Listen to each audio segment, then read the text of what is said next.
अलग अलग इवेंट्स के लिए क्वालिफाई करने वाले पहले भारतीय कौन बने हैं? तो देखिए, इस बार का जो विंटर ओलंपिक गेम्स है जो कि चीन की राजधानी बीजिंग में आयोजित किया जा रहा है, इसके अंदर भारत के सिर्फ एक ही खिलाड़ी गए थे और ये जम्मू कश्मीर के हैं जिनका नाम है आरिफ मोहम्मद खान। तो इन्होंने अल्पाइन स्कीइंग के अंदर 2 इवेंट्स में क्वालिफाई किया था, स्लाइलम और ज्वाइंट स्लाइलम। तो इसी तरीके से ये 2 अलग अलग इवेंट्स के लिए क्वालिफाई करने वाले पहले भारतीय खिलाड़ी बन गए हैं। सो यहाँ पर आंसर हो जाएगा ऑप्शन डी। राष्ट्रीय महिला आइस हॉकी चैंपियनशिप 2022 को किस टीम ने जीत लिया है?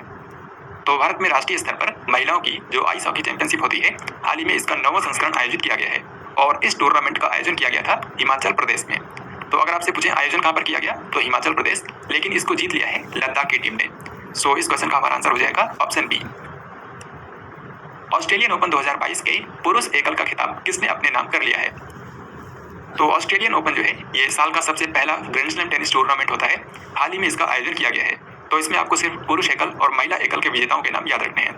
अगर हम पुरुष एकल की बात करें तो यहाँ पर इसको जीत लिया है राफेल नडाल ने। तो राफेल नडाल जो कि स्पेन के खिलाड़ी हैं, इन्होंने यहाँ पर फाइनल में हराया था रूस के डेनियल मेडवेडेव को। तो इस क्वेश्चन का हमारा आंसर हो जाएगा ऑप्शन ए। और फ्रेंड्स, आपको बता दूं कि जो राफेल नडाल है ये इनके करियर का ऑस्ट्रेलियन ओपन में तो दूसरा खिताब था, लेकिन ओवरऑल ये इनका 21वां ग्रैंड स्लैम सिंगल्स का खिताब था और इस तरीके से ये सबसे ज्यादा ग्रैंड स्लैम सिंगल्स का खिताब जीतने वाले पुरुष टेनिस खिलाड़ी बन गए हैं। अब इसी तरीके से आपको महिला एकल का बताना है कि ऑस्ट्रेलियन ओपन 2022 के महिला एकल का खिताब किसने अपने नाम कर लिया है? तो इसका सही आंसर हो जाएगा ऑप्शन नंबर ए, यानी कि एश्ले बार्टी। और एश्ले बार्टी जो है ये ऑस्ट्रेलिया की ही है। तो ऑस्ट्रेलिया की एश्ले बार्टी ने यहाँ पर महिला एकल का खिताब जीत लिया है और इन्होंने फाइनल में हराया डेनियल कॉलिंस को, जो कि है अमेरिका से। भारत में पहली बार किस राज्य या फिर केंद्र शासित प्रदेश में जिला सुशासन सूचकांक जारी किया गया है? तो अभी तक भारत में नेशनल लेवल पर ही गुड गवर्नेंस इंडेक्स जारी होता था, लेकिन हाल ही में पहली बार डिस्ट्रिक्ट लेवल पर गुड गवर्नेंस इंडेक्स जारी किया गया है। तो ये भारत के जिस राज्य या फिर केंद्र शासित प्रदेश के लिए जारी हुआ है ये है जम्मू कश्मीर। तो जम्मू कश्मीर के जो 20 जिले हैं इनके लिए हाल ही में गुड गवर्नेंस इंडेक्स जारी किया था भारत के केंद्रीय गृह मंत्री अमित शाह ने। सो इस क्वेश्चन का आंसर हो जाएगा जम्मू कश्मीर। भारत में प्रत्येक वर्ष इनमें से किसकी जयंती को पराक्रम दिवस के रूप में मनाया जाता है? तो पराक्रम दिवस जो होता है ये हर साल मनाया जाता है 23 जनवरी को, और 23 जनवरी को जन्मदिन होता है सुभाष चंद्र बोस जी का। तो नेताजी सुभाष चंद्र बोस जी की जयंती को पराक्रम दिवस के रूप में मनाया जाता है। अब इसी के साथ मैं आपको बताऊंगा कि जनवरी महीने के अंदर कौन कौन से इंपॉर्टेंट डेज मनाए गए हैं और उनकी अगर थीम महत्वपूर्ण है तो वो भी मैं आपको बताऊंगा। तो यहाँ पर देखिए, सबसे पहले है 1 जनवरी। तो साल की शुरुआत में पहले दिन DRDO अपना दिवस मनाता है, यानी कि 1 जनवरी को DRDO दिवस मनाया जाता है। फिर इसके बाद 4 जनवरी को मनाया जाता है विश्व ब्रेल दिवस। ब्रेल जो होती है ये दृष्टिहीनों की लिपि होती है और इसको बनाया था फ्रांस के एक व्यक्ति ने जिनका नाम था लुइस ब्रेल। तो उन्हीं की जयंती को विश्व ब्रेल दिवस के रूप में हर साल 4 जनवरी को मनाया जाता है। फिर इसके बाद 9 जनवरी ये दिन होता है प्रवासी भारतीय दिवस, क्योंकि इसी दिन 9 जनवरी 1915 को महात्मा गांधी भारत वापस लौट कर आए थे। तो इसीलिए प्रवासी भारतीय दिवस 9 जनवरी को मनाया जाता है। फिर इसके बाद 10 जनवरी को मनाया गया है विश्व हिंदी दिवस।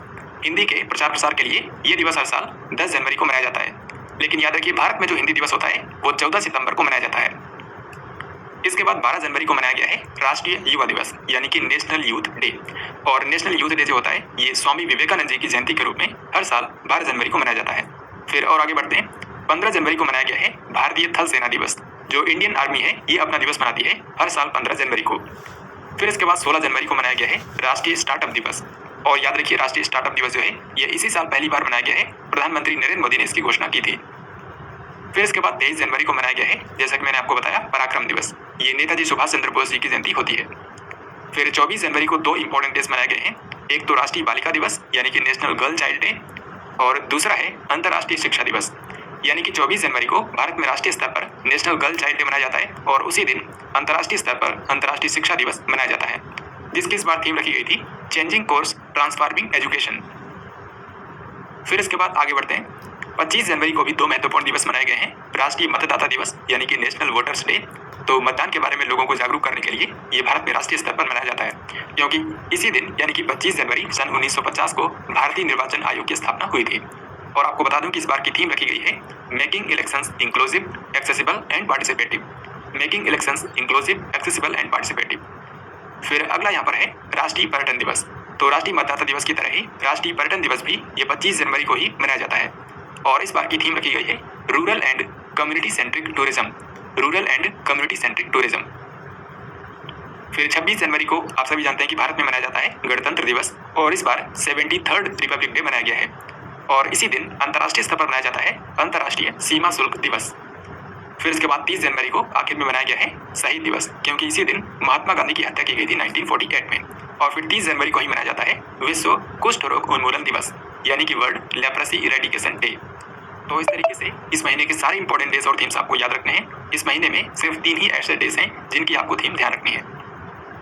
फिर अगला सवाल अब हम लोग देखते हैं, ग्लोबल प्राइवेट बैंकिंग अवार्ड